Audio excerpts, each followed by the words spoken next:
the first question is, can the tool be still used for future climate scenario where the outdoor air temperature will increase and ventilative cooling will be difficult? Definitely yes. The weather conditions are user input. If there are, and I'm sure there are future weather data file available, user can use this as input data on the climate side. Okay, thank you.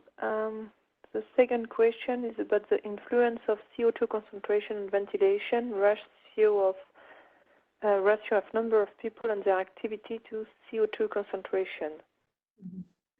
Unfortunately, the tool does not address indoor air quality. It just use hygienic ventilation rate as a reference for the calculation of ventilation losses over the balance. So we do not address CO2 concentration, or it does not calculate CO2 concentration. Okay, thank you. And what weather files does it use for the predictions? Mm-hmm. So actually, in the version available on the Venticool platform, the weather data are user input through an Excel sheet. So the weather data can be copy and paste from any kind of weather file. In the early Rhino tool version, it uses EPW weather file. Okay. Is the first spreadsheet tool you showed freely available? As I said, yes. On the slide, there's a link where you can access it. Okay, and the slides and the presentation will be freely available on the Venticool website a few days after this webinar, so you will be able to see it. Can you use a tool for atrium glazed roofs? Mm-hmm. There are some limitations on this, so the tool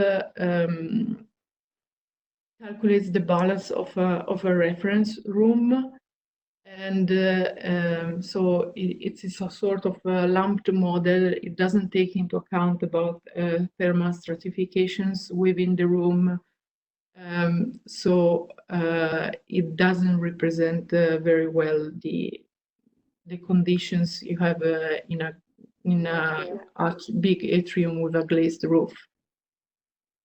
Okay. And the last question we have for now. I assume that the tool can be used to find out if an existing building can start using VC when the windows are sized this way, by chance. Not really, because the window area is not an input of the software of the tool, but it is rather, so the methodology is rather a mean to size the window, because it provides the required design airflow rate.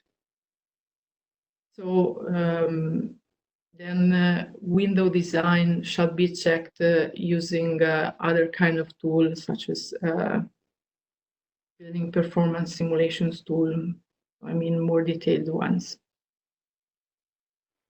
Okay, and we still have time for another question, and we have another question. So can we use these design guidelines and software freely?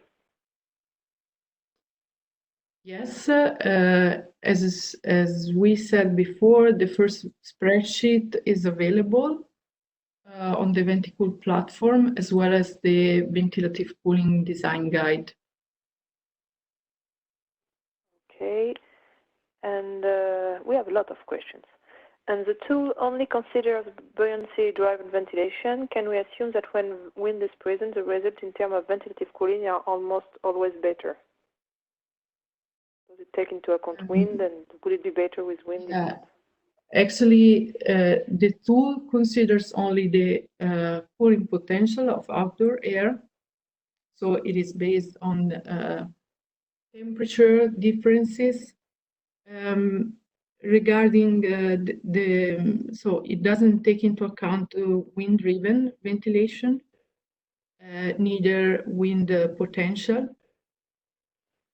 The fact that in presence of wind, the ventilative cooling is always better is questionable. It is dependent on the window direction and the openings location, as well as the building geometry.